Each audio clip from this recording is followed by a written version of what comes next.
Thinking about buying a house in Vancouver? Well, beware, because some homes here, they might seem like a great deal, but they can turn into financial nightmares faster than you can say hidden costs.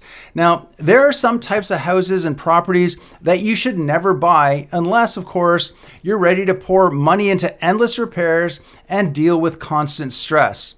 And so today I'm going to reveal exactly which types of houses to avoid in order to save you from expensive surprises. And make sure that you stick around until the end, because the last type of house on this list is one that even seasoned buyers often overlook. And it's a trap that can catch anyone off guard. Now, I know that the Vancouver market is as hot as it gets. And of course, every buyer, they want to snag a great deal. And sometimes that excitement can make even experienced buyers overlook some crucial details. But here is the reality. There are certain types of properties that are more trouble than they are actually worth. And these homes, they're often hidden with costly issues, whether it's dangerous old wiring, water damage, or do-it-yourselfer jobs that end up requiring you to have to hire a professional to come in and fix that poor workmanship. And so in this video, I'm going to walk you through the types of houses that tend to look good on paper, but can often turn into absolute money pits. And by the end of this video, you're going to know exactly what type of homes to watch out for, and more importantly, how to avoid making a very costly mistake. So let's start things off with one that's very easy to fall in love with, and that is heritage homes. Now, these beauties, they're totally packed with history, of course. They have unique architecture oftentimes, and all the character that you could possibly hope for. But you don't want to let that charm fool you, because owning one of these could mean that you're signing up for a never-ending list of repairs and expenses. So here's what you're often dealing with these types of homes. These homes, they frequently have original plumbing, and that could mean lead pipes, which of course was very common back in the 1950s, but now they are considered to be a major health hazard. And replacing those pipes, well, you're going to be looking at a huge cost, sometimes to the tune of tens of thousands of dollars. And then, of course, let's not forget about the electrical. Many of these old homes, they have what's called knob and tube wiring, which is not only outdated, but it's also a fire hazard. And fixing that, it could mean another massive hit on your budget. But that's really just the start of it all. Let's not forget about asbestos, which is another very big concern.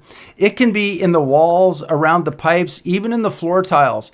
And safe removal of this asbestos is absolutely essential, and it is far from cheap. So, you add that into possibly a crumbling foundation, drafty windows, and constant maintenance. All of these potential issues can add up very, very fast and could literally leave you staring at some very hefty bills in order to just keep your heritage home in proper shape. By the way, real quick, if you are new to this channel, my name is Glen Hopkins, and I create videos all about Canadian real estate, especially around Vancouver and the Fraser Valley area. So if that is something you're interested in, please be sure to hit that subscribe button so you don't miss out on any of my upcoming videos. And also, of course, if you would like my help with either buying or selling a home here in the greater Vancouver area, there is a link in the description box below where you can schedule a call with me. Next up are homes with structural issues. Now, this one's a real biggie here. Problems with foundation, sagging roofs, or walls that look like they're shifting anyways, these can all mean massive repair bills. And here's the kicker. Oftentimes these issues, they aren't obvious when you're just walking through the house.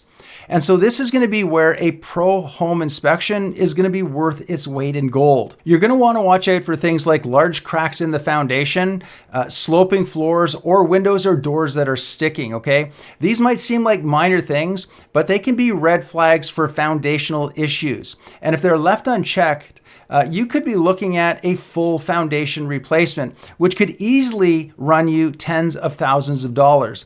And so if you don't already have a trusted home inspector, don't worry about that, okay? I can introduce you to some excellent inspectors who go through every square inch of the property inside and out from top to bottom. So just know that whatever you do, remember that a thorough inspection can make all of the difference in avoiding some very, very costly mistakes. All right, next up, let's talk about flood zones. Now, Vancouver is known for its rain, and if you're in a flood-prone area, you're signing up for potential problems.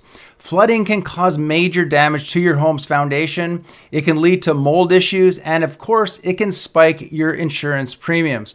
And let's face it, flood insurance is not cheap. For high-risk properties, it can cost you hundreds or even thousands of dollars every year. And if you need a recent reminder of how serious this risk can be, just take a look at the recent floodings that happened in Vancouver. The heavy rain that we had, it completely overwhelmed the drainage systems. It led to widespread damage, evacuations, and costly repairs. And these events, they show just how vulnerable certain areas can be and how quickly flood damage can turn into major financial and emotional burdens for people.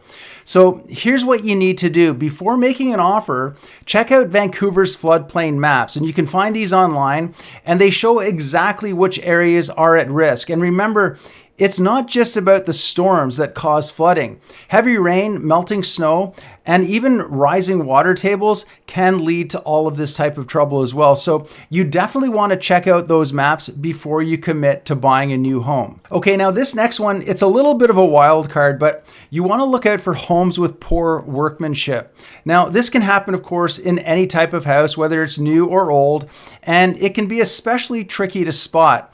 There's going to be some homes that are plagued with what I call weekend warrior do-it-yourself projects. So, there's well-meaning do-it-yourselfer jobs that might look great on the surface, but they often need to be redone by a professional to make them safe and functional. When touring a home, you really want to keep an eye open for things like uneven floors, sloppy paint jobs, gaps in the molding, or even crooked cabinetry, because these little signs, they can point to bigger issues behind the scenes.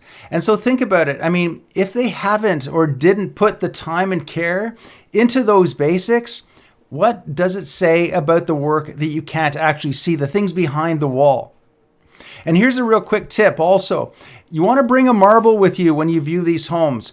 Place it on the floor, and if it starts to roll, you're likely dealing with an uneven surface, which is definitely a sign. Also, you want to watch out, especially for quick flip type houses where, there's investors that may have rushed through some of the renovations trying to turn a fast profit.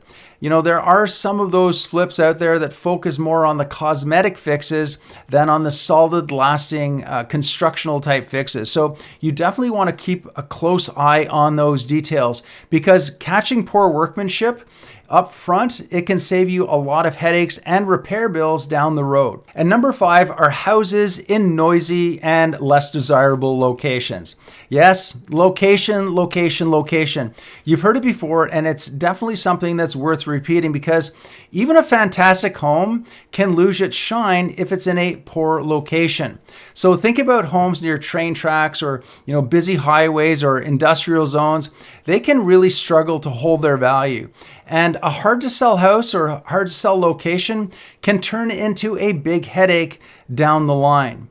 So here's my advice on this one. You definitely want to take a drive around the neighborhood and visit at different times of the day, if at all possible, because noise levels and local activity can vary a lot from the morning to the evening. And also be sure to check out the nearby amenities as well. Houses without parks or shops or schools nearby, they may be less attractive to future buyers. And of course, while you're living there, it can also impact your lifestyle as well. All right, the next one, it might seem small, but trust me, it can turn into a massive headache for you.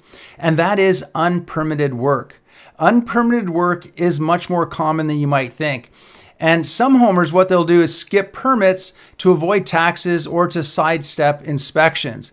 But if you buy a place with unpermitted work, the city could actually come after you to fix it, and that could mean expensive repairs or even having to tear down parts of your home. So here's what I would suggest you do. You should always ask for the property's permit history. Now, this is something that you and your realtor can check with the city records, and it's going to show you any recent renovations that have been done without permit. And this way, if something doesn't add up, you can either walk away from the deal, or you can have the seller, they can handle it before closing. But just believe me when I say that unpermitted work is something that you definitely want to avoid. It can be really, really messy. Now let's talk about underground oil tanks, which is a surprisingly common issue in older Vancouver homes. So of course, back in the day, oil tanks, they were used for heating, but many of these old homes and these old tanks were never removed, and they were just literally left there underground to rust away. And here's the thing, these tanks, they can be both an environmental and a financial liability. And that's because over time, old oil tanks, they can corrode and leak oil into the soil, which of course not only poses a very serious environmental hazard, but also comes with some very hefty cleanup costs. In fact, if you buy a property with an old leaking oil tank, the responsibility and the bill for the cleanup is often going to fall on you, the buyer. And we're not talking about a small charge here either. Environmental remediation for old oil contamination can cost literally tens of thousands of dollars. So here's what I would suggest you do. You always should check for underground oil tanks when considering buying an older home. And if there is a tank that is found, you want to insist on its safe removal before you purchase. And some cities will even require you to provide documentation that any old oil tanks have been decommissioned. So you definitely want to make sure that you ask your realtor to look into that for you. All right, now I understand that everything that we talked about might sound a little bit harsh, but hey, my job is to help you avoid costly mistakes and instead make smart buying decisions. Now that said, if you're thinking about buying a condo, you're definitely going to want to check out my next video right here popping up. It's where I'm going to dive into the types of condos that you should absolutely avoid buying in the Vancouver area. And as you can imagine, it's full of insights that could literally save you tens of thousands of dollars. So you definitely don't want to miss out on that video right there. And remember, if you're looking to buy or sell a home in Vancouver or anywhere in Canada, there is a link in the description box below where you can schedule a call with me.